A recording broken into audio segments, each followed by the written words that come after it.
गर्मी के दिन मापी पर तारी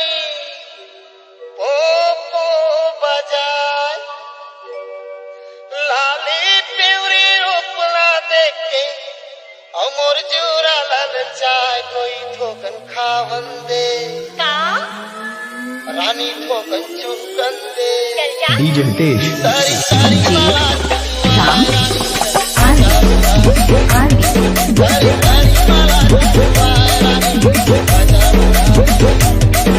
गर्मी के दिन मापी पर तारी पोपो बजाय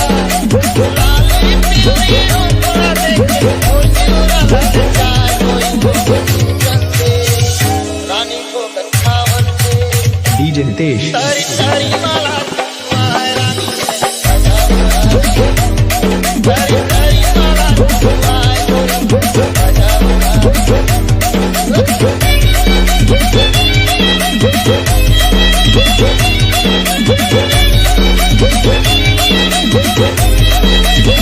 कौन जरिया झंडा दे गोरी लगे